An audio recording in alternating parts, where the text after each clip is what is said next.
नमस्कार। आज महाराष्ट्र देख रहे हैं आप और मैं हूं आपके साथ आशीष प्रमोद गोस्वामी। महाराष्ट्र में महाविकास आघाड़ी सरकार को एक के बाद एक झटके लग रहे हैं। पहले अनिल देशमुख की गिरफ्तारी और अब डिप्टी सीएम अजीत पवार के खिलाफ आयकर विभाग की कार्रवाई शुरू हो गई है। आयकर विभाग ने अजीत पवार से जुड़ी पांच संपत्तियों को जब्त करने के आदेश जारी कर दिए हैं। महाराष्ट्र में आयकर विभाग का लगातार एक्शन जारी है। ये संपत्तियां 1000 करोड़ रुपए से भी ज्यादा की बताई जा रही हैं। बता दें कि आयकर विभाग को करीब 1000 करोड़ से ज्यादा के लेन देन की जानकारी मिली है। आयकर विभाग के इसके एक्शन के महाराष्ट्र की राजनीति गर्मा गई है। दरअसल सूत्रों के मुताबिक आयकर विभाग ने महाराष्ट्र के डिप्टी सीएम अजीत पवार से जुड़ी करोड़ों रुपयों की संपत्ति बेनामी संपत्ति अधिनियम के तहत जब्त की है, जिसमें एक चीनी फैक्ट्री, दक्षिण दिल्ली में एक फ्लैट, गोवा में संपत्ति और निर्मल बिल्डिंग में एक संपत्ति शामिल है।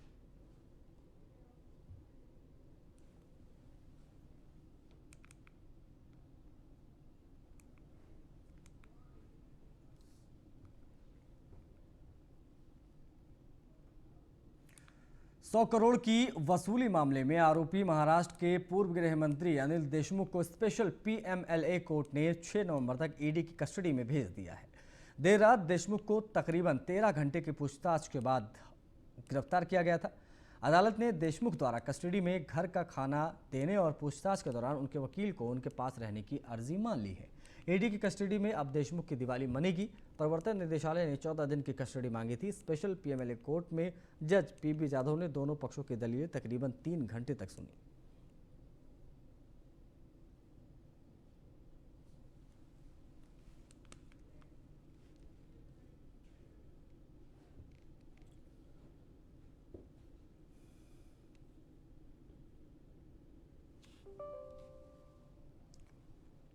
100 करोड़ की वसूली मामले में आरोपी महाराष्ट्र के पूर्व गृह मंत्री अनिल देशमुख को आखिरकार देर रात 1 बजे गिरफ्तार कर लिया गया। वो कई दिनों तक लापता रहने के बाद सोमवार सुबह 11:55 पर अचानक ईडी दफ्तर पहुंच गए थे। महाराष्ट्र के पूर्व गृह मंत्री अनिल देशमुख को आखिरकार 13 घंटे की पूछताछ के बाद ईडी ने गिरफ्तार कर लिया। मंगलवार उन्हें अदालत में पेश करने के पहले मेडिकल जांच के लिए भी भेजा गया था।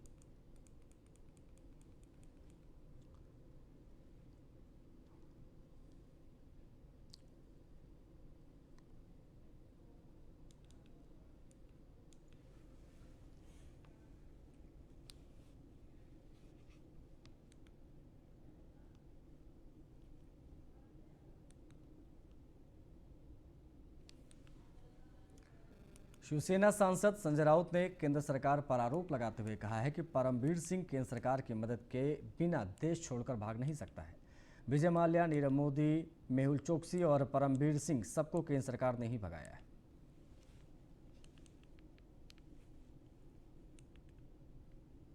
मैंने देखा कल खुद चलकर चले गए ईडी ऑफिस में और तुरंत उनको गिरफ्तार कर। इतनी जल्दबाजी क्या थी? आपने पूरी जांच कर बिठाकर उनको अरेस्ट कर दिया। उनसे पूछताछ कितनी होगी, क्या होगी, मैं उसका डिटेल में नहीं जाऊंगा, लेकिन जिस आधार पर ये अरेस्ट हुआ है, मुंबई के पूर्व पुलिस कमिश्नर। महाराष्ट्र के कैबिनेट मंत्री नवाब मलिक ने बीजेपी के सरकार पर निशाना साधते हुए कहा कि कोई भी आदमी देश से 2 ही रास्ते से भाग सकता है, या तो हवाई जहाज के माध्यम से या फिर सड़क के माध्यम से। उत्तराखंड, उत्तर प्रदेश और बिहार से नेपाल होते हुए कोई भी देश की सीमा को छोड़कर जा सकता है और इन तीनों राज्यों में बीजेपी की ही सरकार है। लेकिन परमवीर सिंह कहाँ है, इसकी जवाबदेही ये केंद्र सरकार की है। महाराष्ट्र से वो पंजाब चले गए, चंडीगढ़ चले गए, उसके बाद लौटे नहीं।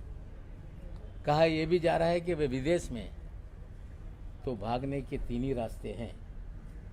लुकआउट नोटिस के बावजूद कोई व्यक्ति देश छोड़ के या तो हवाई जहाज से जा सकता है या रोड के रास्ते उत्तराखंड, उत्तर प्रदेश, बिहार से नेपाल वाया अगर वो गए हैं तो तीनों जगहों पे भारतीय जनता पार्टी की सरकारें हैं। नारकोटिक्स कंट्रोल ब्यूरो के अधिकारी समीर वानखेड़े पर नवाब मलिक ने एक बार फिर से हमला बोला है। मलिक ने कहा है कि समीर वानखेड़े इतने ईमानदार अधिकारी हैं कि उनकी शर्ट 70,000 रुपए की होती है। वो 2 लाख के जूते पहनते हैं, 20 लाख की घड़ी उनकी होती है। अगर देश के सभी अफसर इसी तरह से ईमानदार हो जाएं तो देश की सूरत ही बदल जाए। ज्ञानेश्वर जी टीवी पे आते हैं, बहुत सारे अधिकारी टीवी पे आते हैं।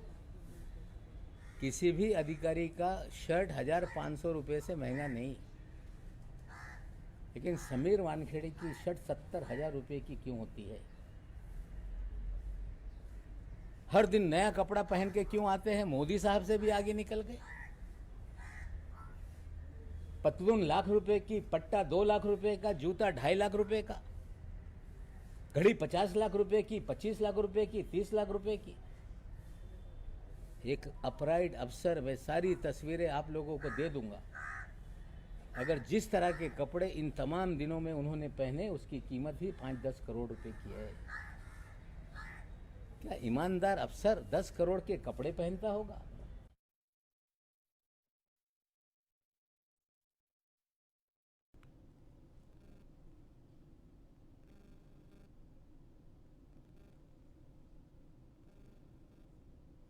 तो इन आरोपों के बाद समीर वानखेड़े ने भी नवाब मलिक को करारा जवाब दिया है। उन्होंने कहा है कि मलिक बिना सिर पैर की बात करते हैं। वानखेड़े ने कहा कि नवाब मलिक को ज़्यादा दूर नहीं, बस अंधेरे स्थित लोखंड वाला मार्केट जाना चाहिए, वहां उन्हें सभी ब्रांड और उनके रेट मिल जाएंगे। मलिक ने जो कुछ भी मेरे कपड़ों को लेकर कहा है वो महज अफवाह है, उससे ज़्यादा कुछ भी नहीं है।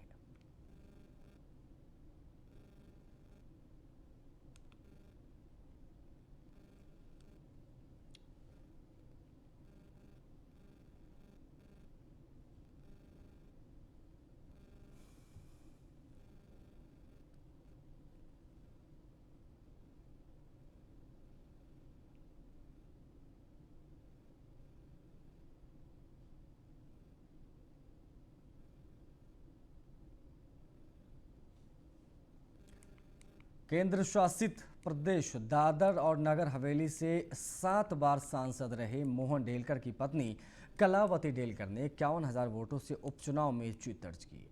मोहन डेलकर की मुंबई के होटल में संदिग्ध हालत में मौत हो गई थी। यह 30 अक्टूबर को उपचुनाव हुए थे। इसमें उनकी पत्नी कलावती शिवसेना के टिकट पर चुनाव में मैदान में उतरी थी। उन्होंने बीजेपी के महेश गावित को हराया है।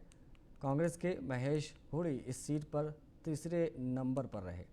कलावती की इस जीत के साथ ही शिवसेना ने पहली बार महाराष्ट्र के बाहर लोकसभा चुनाव में जीत दर्ज की है।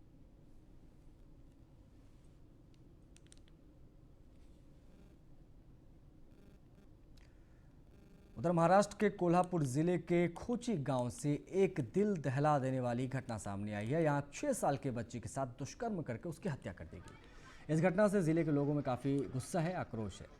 आरोपी को फांसी की मांग हो रही है। एक 6 साल की मासूम बच्ची पर पड़ोस में ही रहने वाले एक युवक ने पास के ही कब्रिस्तान में ले जाकर मासूम के साथ जबरदस्ती दुष्कर्म किया। उसके बाद उसकी हत्या कर दी।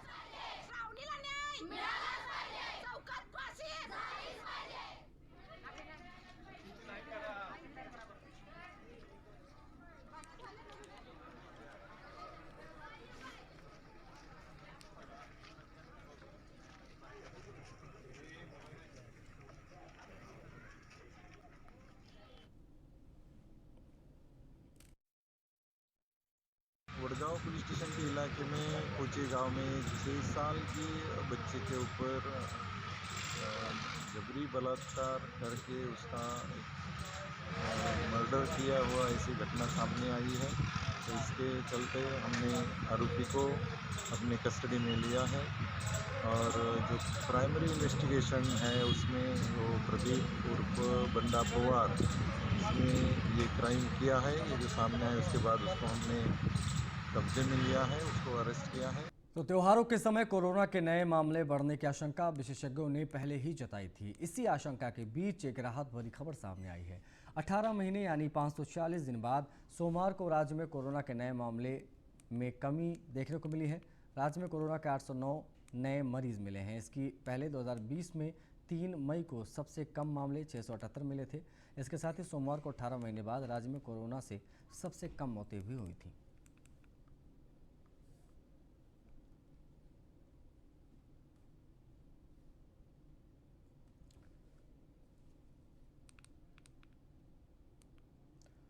महंगाई की मार ने लोगों को बेहाल कर दिया है। धनतेरस वाले दिन यानी आज मंगलवार को भी मुंबई में पेट्रोल की कीमत 35 पैसे बढ़ गई।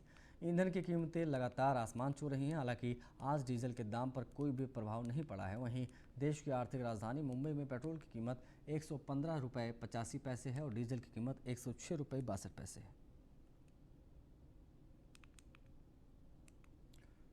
छोटे पर्दे की अभिनेत्री पिया वलेचा 3 साल बाद छोटी सरदारनी में एक छोटी सी भूमिका के साथ पर्दे पर वापसी कर रही हैं। अभिनेत्री पिया टीवी शो साम दाम दंड भेद में नजर आ चुकी हैं।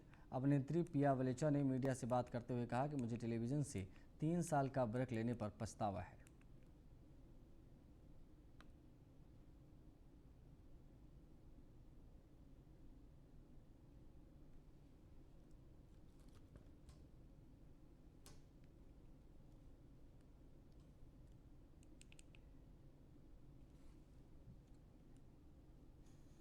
तो बॉलीवुड के बादशाह शाहरुख खान आज पूरे 56 बरस के हो गए हैं। शाहरुख खान हर साल अपना जन्मदिन धूमधाम से मनाते हैं, लेकिन इस साल उनके बेटे आर्यन खान का नाम ड्रग केस में जुड़ने के कारण ऐसा नहीं हो पाया।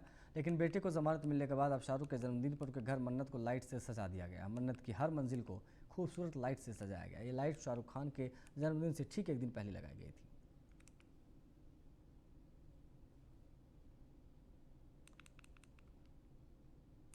Bollywood actress Alia Bhatt starrer film RRR का टीजर सामने आया है।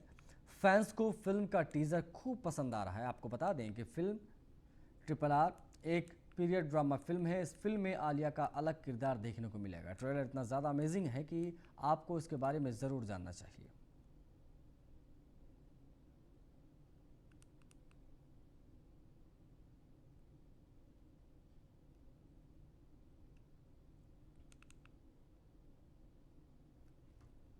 मेगास्टार सलमान खान और आयुष शर्मा स्टारर फिल्म अंतिम द फाइनल ट्रुथ का गाना भाई का बर्थडे रिलीज हो गया है। फिल्म में पहली बार सलमान खान अपने बहनोई आयुष शर्मा के साथ नजर आएंगे। फिल्म का ट्रेलर पिछले दिनों रिलीज हुआ था। यह गाना एक बर्थडे सॉन्ग है, लेकिन इस फिल्म में सलमान खान नहीं बल्कि एक मिनिस्टर के जन्मदिन पर फिल्माया गया है।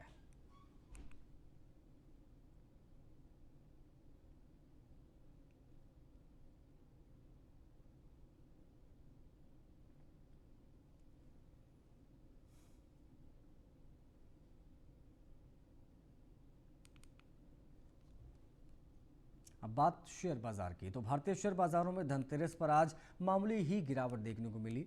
मुंबई शेयर बाजार यानी BSE का सेंसेक्स 109.40 अंक यानी 0.18% की गिरावट के साथ 60,029.06 के स्तर पर बंद हुआ। वहीं NSE का निफ्टी भी आज 40.70 के अंक के साथ 17,889 पर बंद हुआ।